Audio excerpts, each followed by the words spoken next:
Hello, and welcome to On the Pitch, a Missouri soccer podcast and your home for all things Missouri soccer. I'm your host, Bridger Pretz, and I'll be bringing you the latest news, match analysis, interviews, and stories from every corner of the Missouri and American soccer scene. Whether you're up in St. Louis, Kansas City, Columbia, or anywhere in the Show Me State, this is where Missouri soccer lives. Let's get into it. This episode is brought to you by crooksimage.com. Jeremy is a Kansas City-based photographer who does just absolute amazing work, right? He can do anything, whether it comes to your senior photos, engagement photos, or even if you want to just take photos of your little dog. I mean, right here, this is my dog, Quinn. She's absolutely amazing. Look how beautiful he made her look. He does an absolute amazing job. Again, he actually did our wedding not too long ago, and I can't tell you how amazing those photos are. He's right here in Kansas City. He's willing to meet you anywhere in this area. Again, that is crooksimage.com. Local guy who's doing local work, and it's just absolutely amazing. Again, crooksimage.com. Now, let's get back to the pod. Hey, everybody, and welcome to On the Pitch podcast with my guest, Chris White here. Chris, how are you doing, man? Oh, great. How about yourself? I'm doing great. Finally got the house to myself after doing all this work the last couple of days. So it's nice to get a little bit of time to talk soccer with somebody. So couple of things, a lot of people who don't know you, don't recognize the name. Tell us about yourself. Where do you coach? And then tell us about, you, where are you from? What was your playing career like? And just tell us a little bit about yourself. It's Chris White. I coach at Elsberry High School, which is located probably about an hour and 15 minutes north of St. Louis, a small little town of about 1,900 people. I'm in my third season coaching there, and we just came off a great year. Personally, I grew up in Chesterfield, went to Liberty University in Lynchburg, Virginia, where I played hockey there and coached hockey there. And we moved back to St. Louis in the early 2000s and made our way to Elsberry, like I said, about 3 years ago. Nice. So do you have really any of a soccer background when it comes to playing at all, or is it mainly hockey? Yeah, it's hockey. Yes. Oh, wow. The funny thing about it is that my wife played at Liberty University. So that's my first really big introduction to soccer, was watching. Mm-hmm. And then my daughter plays. And so that's my second introduction to the game of soccer. How I got into Elsberry was when we moved to the small town. News travels pretty quick, and they found out we had a soccer player, and we found out we had a parent that played soccer. So they approached my wife, and she happily said, yes, my husband would coach. So I kind of got out like Soccer for Dummies and started about, okay, I got to learn this game a little bit more, Yeah. Although similarities, man, there's a lot of similarities, in terms of working the puck up the ice and working the soccer ball up the pitch. But it's been a learning experience for me and an enjoyable one. But yeah, we're getting better as a staff. I actually got even and added my wife last year, I think, to join me, and then I got a great volunteer assistant this year to join me. So we're up to 3. Nice. So that's a great segue to ask you, is so with a hockey background and with hockey being a very free flowing game, kind of similar to soccer, what are some of the key things that you can take from your hockey background that you can apply, or that you do apply, to how you coach soccer? From the game standpoint, I think, and we could get into it as we go, but we'll talk about the season. From a game standpoint, I tried to put similarities between the two, but I think where I was the most successful was from a relational standpoint with the players. I feel that's where I think the experience of coaching hockey at Liberty University and playing, I think, really helped me become a good coach through, being a kind of a player's coach that maybe tries to get a lot out of each kid. Did try, we tried, I view hockey as triangles, man. You got the guy behind the net, you got the guy in the circle, you got the guy in the slot, and you're going to start cycling the puck. And so so there's similarities where you're working little triangles like you do soccer. But yeah, so I think things like that, it kind of related. But biggest strength was just this, the relationship and relational standpoint with the players and the coach. Oh, absolutely. So I was the head coach there at Moberly for 3 years. I'm in Kansas City now. I'll be at Park Hill South, but I was at Fulton before then. And we actually used to play Elsberry on the boys and the girls side. And I remember there for a while, like Elsberry was just, and we were not very good at Fulton. We did not have a very good team, but Elsberry was one of those when we had them on the schedule, we knew that it was going to be like a guaranteed win. And then all of a sudden they just didn't have a team for a little bit. Like they completely cut the program. I don't know if they didn't have enough kids or anything like that. And then all of a sudden, we hear that they're going to get a girls team back. And then I think were the one who got hired as the coach, maybe the year after or whatever. So you said it's 3 years. I think 4 years ago, maybe they didn't have a team. So Correct. They had a year before you. But we just noticed that ever since that you got the job, the style of play and obviously the talent and the way the girls were playing and also the boys as well, it completely changed. And I think a lot of that had to do with maybe your coming in from a different sport, but with same styles, and then coming in and being like, I can still adapt this to soccer. And I think a lot of that probably helped them be where they are. And of course, with the season that you guys just had, you went 18-2-1. And I think your only losses were to Winfield. And then I think you also lost to Southern Boone, but who did you tie? I think you tied somebody as well. Tied Metro. Metro. Okay. And the Metro doesn't have a bad little program. They've kind of been on the rise as well on the boys and the girls side. Talk us through kind of like the season. So are you in a conference? Like how does that, is there anything like that with Elsberry? Cause you're a very, very small school. And you actually combine with Silex, right? How does that work? Correct. Yeah.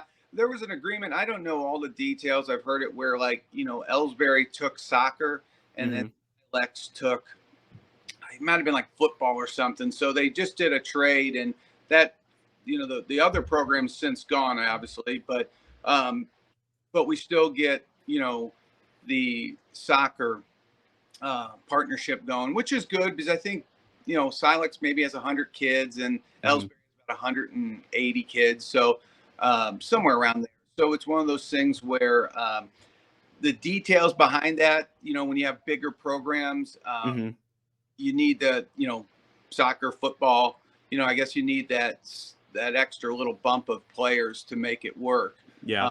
And I think that's kind of behind the 2021 kind of disappearance, as they just didn't have, they just couldn't draw the numbers. Yeah. So that was kind of, the reason behind maybe, the continued relationship with the two schools. And right now we're pretty 50-50. So we grew a little bit this year in terms of total participants, but the first 2 years we had 15 or 16 kids. So it was a necessity to have the program if we didn't have that partnership. So it's been a neat thing to experience, I just moved to that town. We're watching a basketball game in Silex in that little barn. And, and it was just a heated, passionate game. And then literally a week later, I'm like, oh, that girl's on the Silex team. That girl's on the Silex team. You see these girls that we're just competing with, how we're trying to create a team. Yeah. So, does that cause any issues at all? So like when you get the girls that come over from Silex and you get the Elsberry girls and you put them together, is there any drama at all? Or do they just kind of combine to become a team? Like what do you have to do to kind of get them to play together again, even though they go to different schools? It's a wonderful thing from the standpoint of a life lesson. And it's because for some reason, we as people tend to get preconceived notions of who people are. And then you show up and like, oh, I don't like her. And you realize like, you know what? These people are good people. People are generally good people. And that was kind of, I think the first year was kind of realizing like, hey, wait a minute. We're all good people. And we like, we like one another. Who cares what school we go to or what school they go to?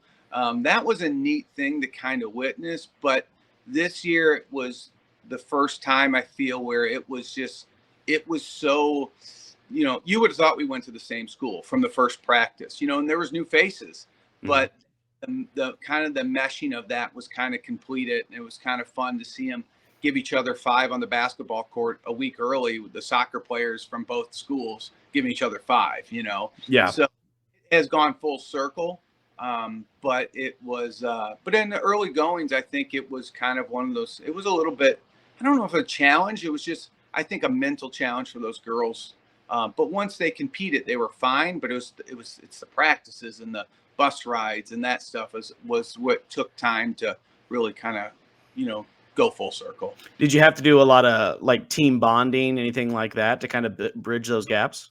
I almost did this was embarrassing, but I almost did like the Ted Lasso thing where I'm like, all right, when he sat down with that lady and like, hey, what was your first concert? And he asked her those questions. That was my mindset. Like, hey, let's get in here and just go silly. Like, just who cares? And so that was stuff we did early going where we just asked silly questions and we'd all have to sit around a circle and talk about it. But, in terms of bonding outside, as the season progressed, it's almost like they wanted to, and I kind of would offer things up that I didn't this year, really, because I don't know if there's a need to. I come over to my house for pizza or whatever it would be, so, but early going, we had to be a little bit more intentional. But now it's, right from the first practice, it's like, okay, it's not as neat as it was 2 years ago, Yeah. And I think also what kind of breeds some bonding stuff too is winning games. When you're all going out there and you're doing your job and you're being successful, that kind of breeds like teammanship and teammates, and you build that bond a little bit when you're being successful. And a lot of times when teams aren't successful is when you start to notice the cracks, like when things aren't going the way they're supposed to. That's when you start that drama and that kind of stuff kind of festers. But when you're being successful like you guys were this year, you probably don't have to do as much team bonding because they're bonding on the field. They're bonding through those successes. Yeah. I mean, again, to win 18 games and only lose 2 an entire season, district title and obviously state title we'll get into, but I'm sure there were plenty of time, a lot of games where there are lots of smiles on the faces and a lot of high fives and talking on the bus. I'm sure you had I'm sure this year was just an exciting year. Do you want to talk about that just a little bit before we get into the nitty gritty of the season? Was it just a fun experience throughout the entire year when you're having a year like you did? Yeah, it really was. I thought, so when I got this role, I kind of started spamming coaches. We would go into St. Charles County and playing like a lot of like JV teams from like, Winsville School District, and which was fine. But I also wanted to play, I wanted to play other Class 1 schools to see what we're going up against when that time comes. And, despite my first year we had a club player, and the rest were played Catholic League or haven't played since 6th grade, and we're trying to do something with that. So this year it was kind of one of those things. We were up to 3 club players, and we were really able to get a schedule I thought would be appropriate for a Class 1 team.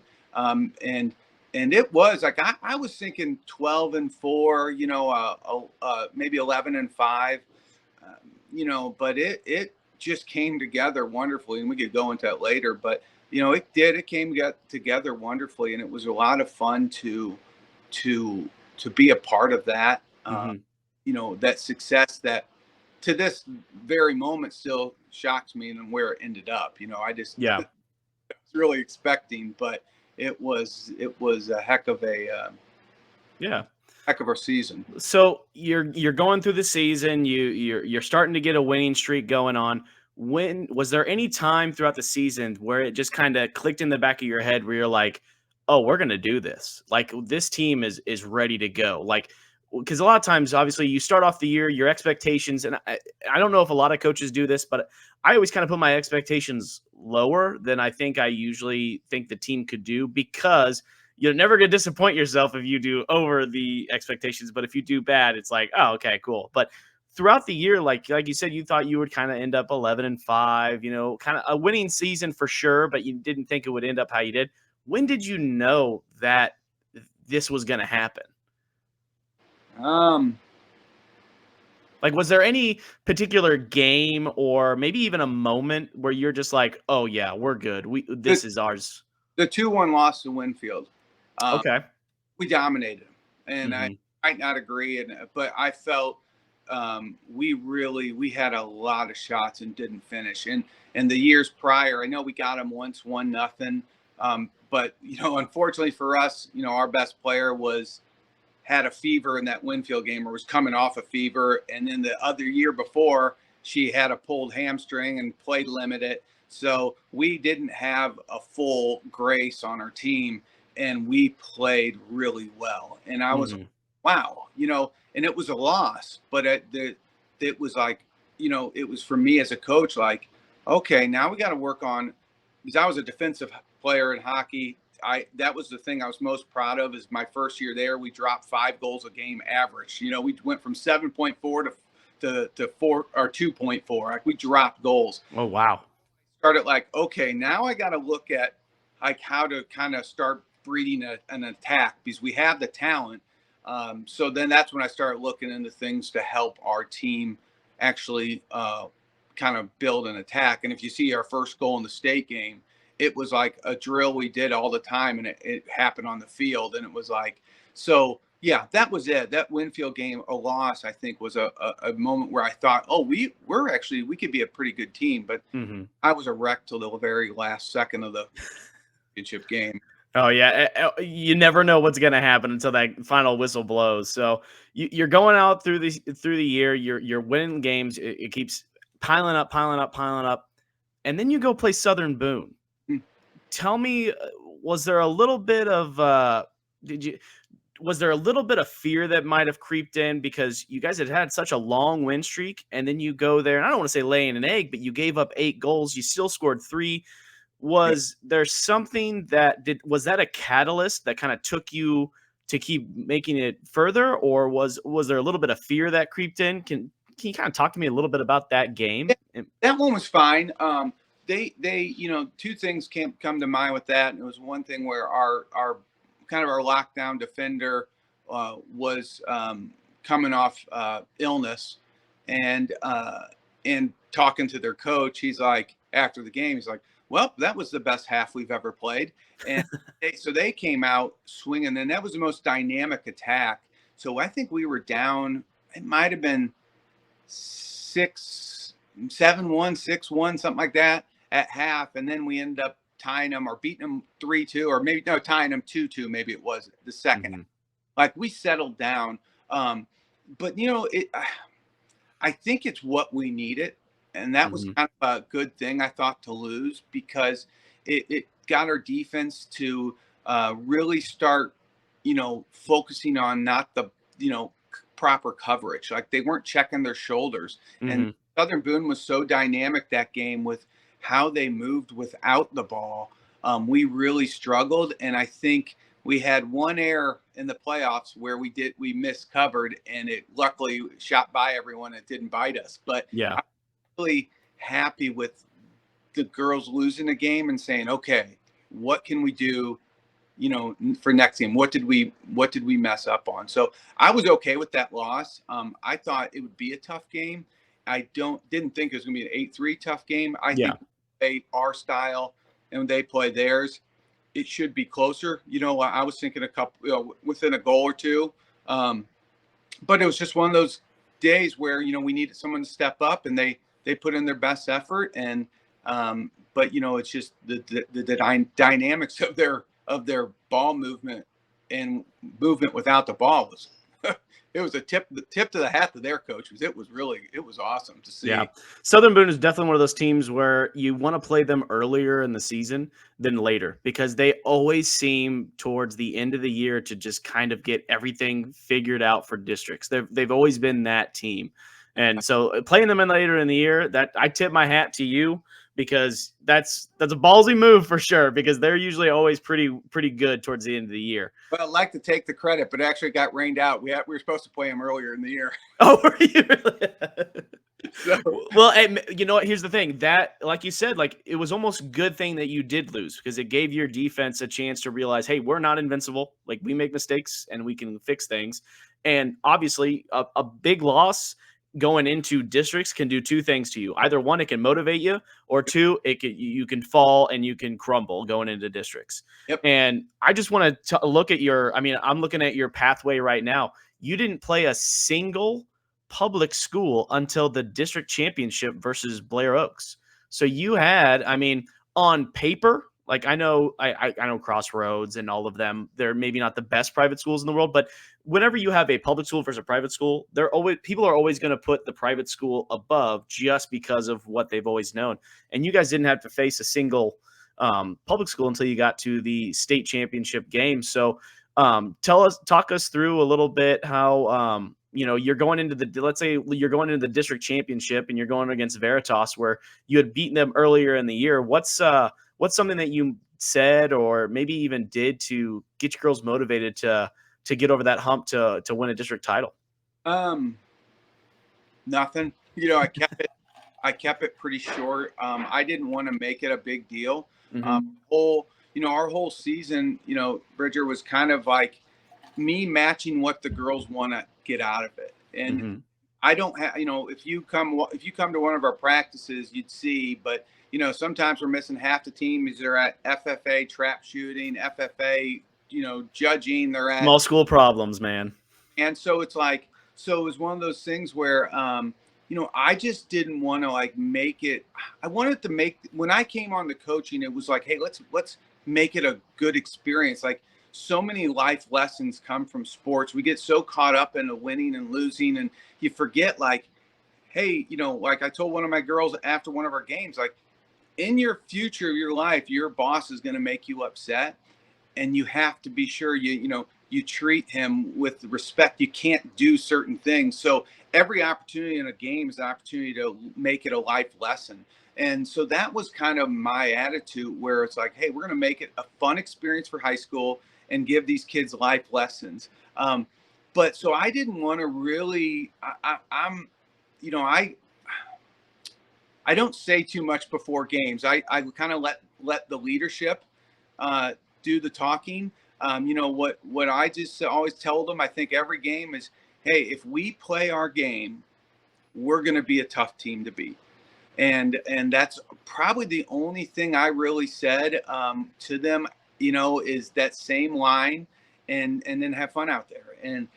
And we played our game and which has blossomed through the 3 years from a coaching standpoint of learning about soccer. But yeah, that's all it really was, is kind of, look to my captains to lead this team, and I'll do my best to prepare them, for that game during practices. But once they get those unis on, it's all them, Yeah. Once they get out there, I mean, there's really only so much you can actually do as a coach. Yep. You got to control the controllables. And if you're not out there having fun, what are you out there doing it for, And I mean, that's huge. And obviously your girls prevailed. They came out and they got themselves a pretty dominant win. I think it was like 4-1 or something like that. And I mean, that's a good win because Veritas has been good in the past. Back when they were just called Christian High School, I think they won a state title in like 2018 or something. So they've been good in the past. And so obviously after that, you win the district championship, and then you go into, because of the way they have the Class 1 districts are so big, as soon as you win a district title, you're in the quarterfinals.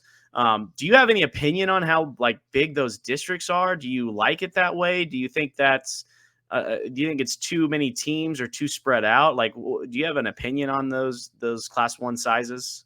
I don't think I have the experience to kind of say something on that. I know a few of the other coaches have been more vocal about their displeasure with it. Others seem to not care. I mean, my one thought is, you got 40 teams, and if you're in any other class, it's that's an opportunity for maybe 8 different district champions, where we only have 4. So it's one of those things where it's it takes away some of those schools an opportunity to be district champions, which was really our goal this year to win. I was kind of mad because we got us, and we got Metro, and we got Veritas, and we got Principia, and I'm like, doggone it, we have a really good district, you Yeah. know? So that was kind of a thing where I was kind of negative about, but it was probably more based on nerves and not really the logic behind Mish's reason to do that. Yeah. I don't know. I that was my only thoughts. I just wanted, because I wanted to win a district championship. I was like, well, I'd rather play, you know, have like 8 for Class 1. That means 4 more teams get a district championship. But I think they have their reasons, and I guess that's one of those things where it's above my pay grade and standing kind of that Yeah. whole. Yeah, there's a lot of things that I think that Misha does. I mean, they do everything with a purpose. Like they're not out here just to do things to, tick coaches off. Like they're doing things for a reason, and for some reason, that's the way they've done it. Because this is only, I think, the second year that they've done it this way, and so it does. And if you're a Class 1 school, it makes it a little harder to win a district title, but it also means that the district title means so much more. Yes, well, So it doesn't take away it doesn't water down, I guess, the talent of district champions, just by making them smaller. So it does make it very tough for sure. So obviously you win that district title. That was your goal for the years, like you just said. You just wanted to win a district title, but now you're in Final Four, and you had to go play against Barstow, a team from Kansas City, all the way on the other side of the state. You didn't really have a chance to see them at all. What was one of the things you? I'm sure I'm probably going to get a similar answer. You probably just told them to go out there and have fun and play. But was there anything you did to prepare? Did you watch film? Like, how did you prepare for a school that you didn't see all year? yeah, I watched. I tried to find a few of their games, and I found some highlights. That's about the best I could do. But reached out to a couple common opponents that played them just to say, hey, is there anything you want to help us with?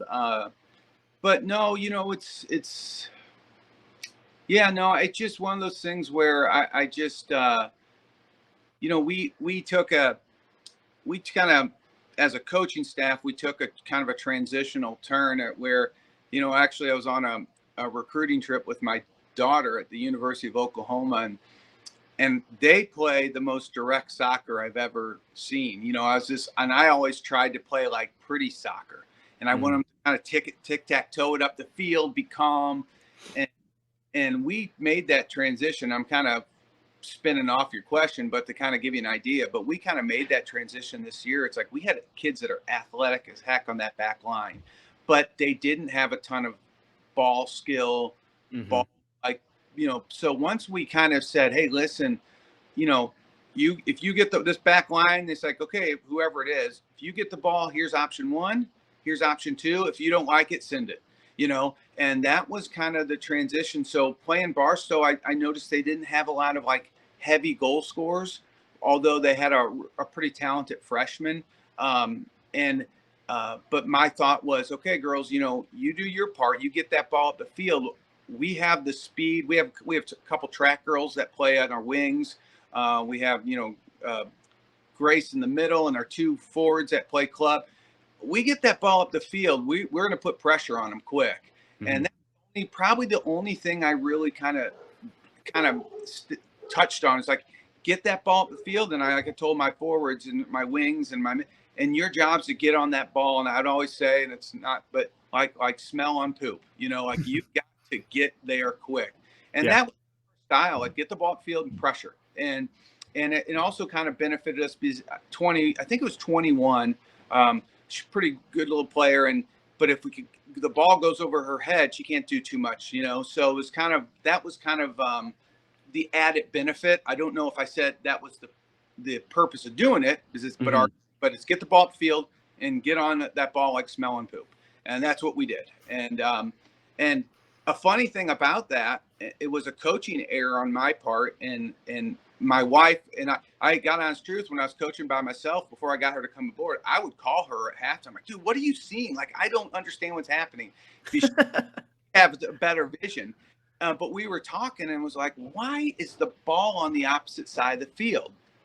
And we were sitting there, and I don't know which one, if it was Seth or her, but one of them's like, wait a minute, we got our fastest forward with our fastest winger on the same side. And we had our slower forward and our slower winger on the same side.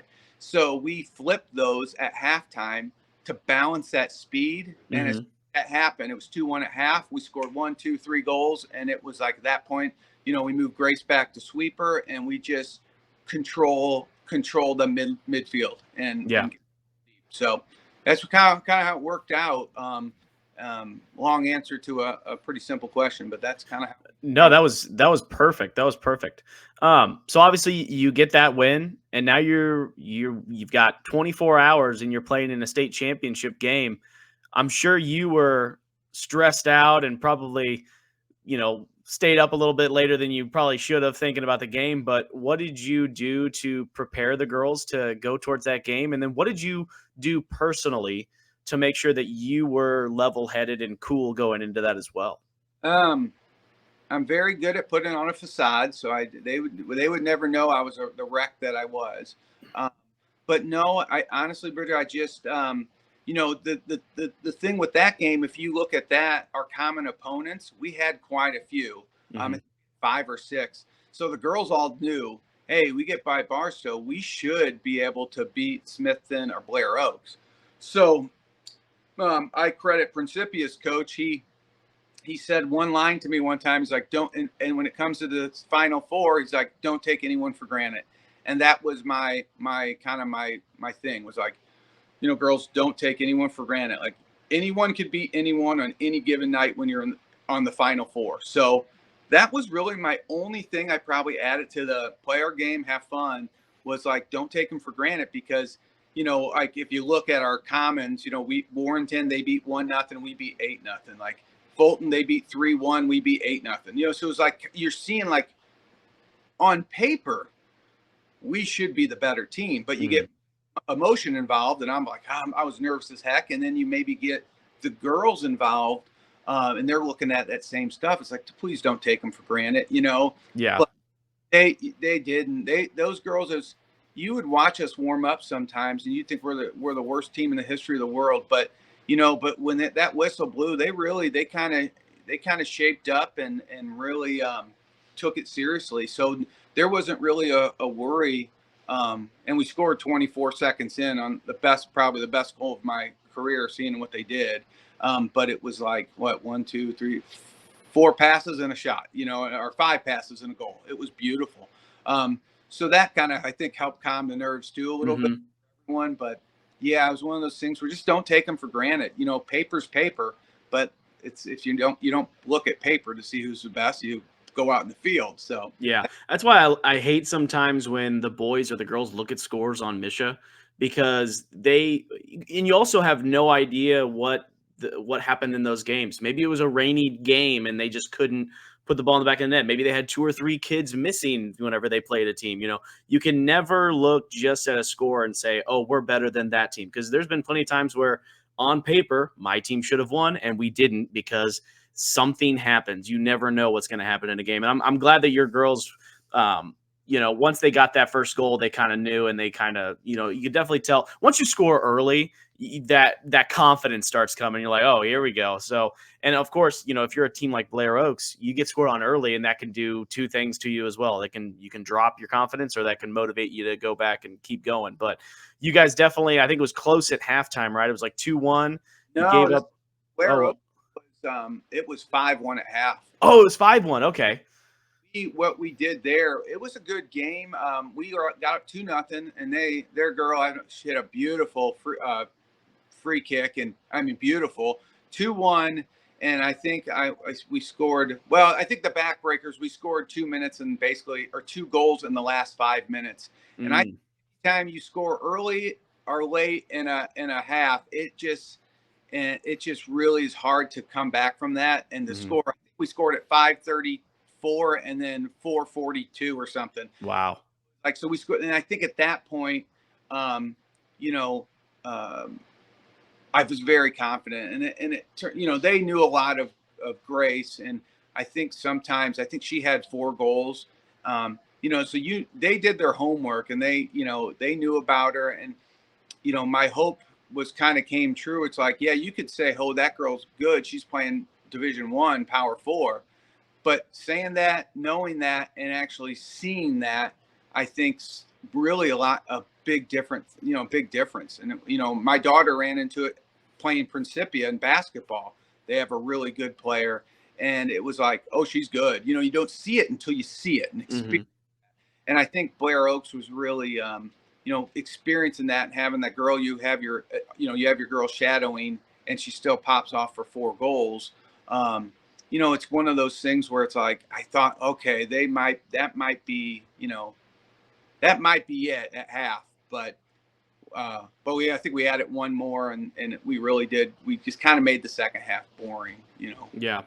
So, I mean, obviously, congratulations on the state title, man. That is absolutely huge for not only you, but that entire area. Because a lot of times, no one, I'm sure Elsberry is probably just a drive-by town for some of the people up in that area. So, for you guys to win a state title with probably lower resources than a lot of the teams that you played is just a testament to what you've been doing, and also for what your daughter Grace has done for that program. Obviously, you've talked a lot about her throughout the podcast already, and you said that she's signed to go play at Baylor. What does that mean to you? Obviously, being the father of one of the players on the team, what does it mean to coach your own daughter? And then what are some of the things, I mean, how do you go about doing that? Because you don't want to give favoritism because it's your daughter, but it also helps that your daughter's very, very good. So it's not like she's getting playing time just because she's the coach's kid. So what does that mean to you to be able to coach your daughter, and how do you go about doing that? I don't particularly like it from a standpoint of of what you just kind of said, but my credit to my AD, she was like, she's so much better than everyone else. It's going to be obvious, and I was like, that's true. And it will end up being, it sounds, see, that's where I don't like it. It sounds cocky, but she's but this year was a lot of fun. I think last year the first 2 years, I was still trying to figure everything out. So we would kind of, she would get upset with me sometimes, or I'd get upset with her. Never really yelling. I'm not much of a yeller, but it was one of those things where I would piss her off, or she would do the same to me. This year was really effortless with her. It was effortless. I look to her if I need some help, like, hey, what are you seeing? Like, where can I do better? And I think she would also like, hey, Dad, what do you want me to do in this scenario? So we really, I think, had a great respect for each other and our roles on the team. And it was really the only thing I really, really don't like about it is just when the accolades come back. Like, I want my defender to get the exact same accolades as Grace. If she's earned them, she deserves them. I try to do all that. But, it's sometimes when someone's, at that level that she's at in terms of, sometimes it I almost think I don't want people to think like I'm just doing it for my darn kid. Like I'm still coaching. I'm going to stick this out for, I really love it, and I'm going to stick it out for the next, as long as I can, but I'm thinking next, 7 to 10 years, I think I could see myself serving the community in this nature. So yeah, I'm not in it for my kids. It's just like, but sometimes, when they get these accolades, I even think like, am I in this for my kid? So like, so it's kind of a weird challenge, but it's been, if I don't think about it and I just think about the experience, it's been very enjoyable, and I'm glad I've done it. Yeah, so like I kind of have a similar story. My dad stepped in and was the interim head coach whenever it was my senior year. But I had already been a varsity starter, and I was already pretty much set to be captain of the team my senior year anyway, and everybody kind of already knew that. So we didn't really have any issues with that. The one thing that I do notice is that when you have a child that is playing on the team and you're the coach, you don't get a straight break from home life and play and coaching life, because it really doesn't end when she's, in the car ride home after practice, or the car ride home after every game, and then she's there at dinner. Like, it's, how did you have any issues with that at all, trying to separate your home life with, also being her coach while also being her dad at all? No, I mean, no, I think like, so, and again, this is where I hate being a dad, but going through like the recruiting process, like, we went to like on June 15th of last year, we're waiting on she gets all these phone calls, and leading up to June 15th, like hearing all the schools that are interested in her, she got to the point where she'd like, let's not talk soccer. So that's kind of what we did, is like, there'd be times like I want to talk about something like with soccer, and I'd have to stop myself because I know she doesn't want to talk about it. And so we kind of were deliberate on that, where, we know, the Lord, family, other activities in our life should take precedence over soccer. And so I purposely would and deliberately wouldn't talk about it too much at home. We kind of would save it for when we were together with the team. We'd talk soccer. Now, I'm not saying that's universally true, but generally speaking, I'll tell you this, Bridger, I was nervous to bring up soccer to her if I had something about soccer I had to talk about. That's how it was with recruiting process too. When going through it, she just got sick of talking about it, and because it was an exhausting process, and it was one of those things where it worked out very well, and so the separation was not easy, but it was definitely not like a struggle either. It's just I knew what I needed to do as a father, and so it worked out well. Yeah.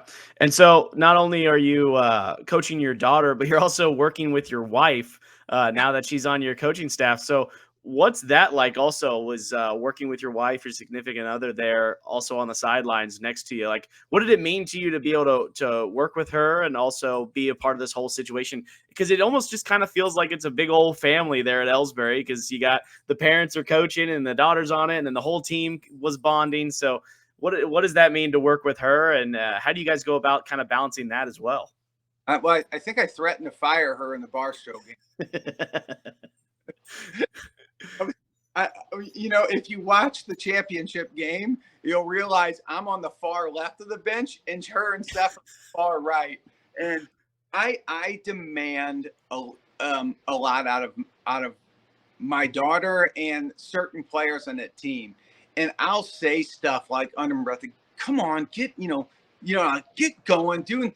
And I'm not really, I'm animated, but I'm not as angry as I come off. Like, I'm just talking, like, and I'm just talking to myself, like, they can't even hear me, and she'll say, well, she's doing this. And I'm like, oh no, so I was like,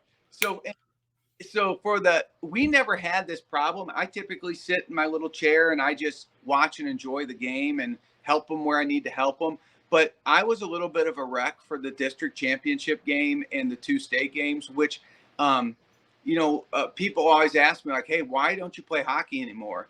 And I said, because when I got out there, I care too much. Like I'm too old to care and get a broken leg playing hockey, So it's like, and I'll be honest, I haven't felt that competitive kind of juices flowing in my body since, I think, playing hockey or something like that. And I always tell people that's why I rather go hunting. It's because it's just a friendly competition against an animal, and it's kind of peaceful. But getting in and doing what I did with that old side of me came out, and boy, did I not like it at all. I didn't like it, and so it made us not match as well. But during the season, it's a pleasure. I think Seth, who's our volunteer assistant, sees the game a certain way, and Nancy sees it, and I see it a certain way. And it seems like my weaknesses are Nancy's strengths, and Nancy's weaknesses might be Seth's. Like, we really gelled well together, really no conflict. Again, we would talk a little bit more about soccer outside of that, outside of the field, but no, it was a pleasure, except for the district championship game and the 2 state games, and that was all my fault. I was a.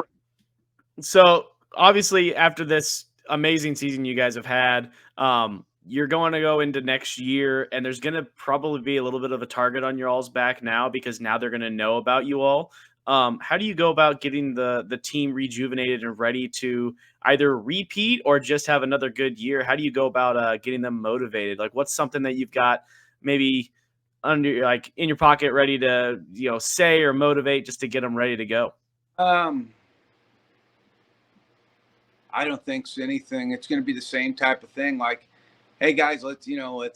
I don't say anything. It's one of those things where I think what I'll do well is I'll see things that I struggled on as a coach this year, and I'll implement those. My goal is just to get them to be able to watch a soccer game and understand where to be, how this person's flowing. Like, I want to teach them the game, and then and that's always kind of my big challenge that I want every year is teach them the next thing. Like this year, our theme was getting the wing backs to push up a little bit more and get involved offensively, and to see them do that from time to time was cool. What next year's theme is, I tend to process slow when it comes to coaching. Like, so when kids come up to me like, hey, what can I work on? I'm like, dude, I don't know. Like, and then over the course of the next few days, I'm like, she seems to be doing this or that. And I try to help her.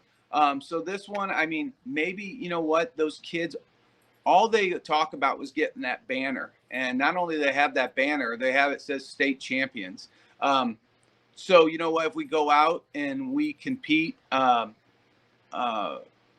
we don't get the state banner, it's okay. And if we go out and we do and we get a state banner, that's great, but my thing is I don't want to get so caught up on winning a state banner again that we lose sight of why we're doing this. And it's certainly state banners and winning games is part of it, but there's other parts that are really important to me. And so, and again, my whole philosophy was just trying to match what they want out of this. So if they come with gnashing their teeth and ready, like, hey, we want to win every game 87-0, then I'm going to try to prepare them to be 87-0. But if they want to go to trap shooting one day and track that day, and then soccer we're going to do that.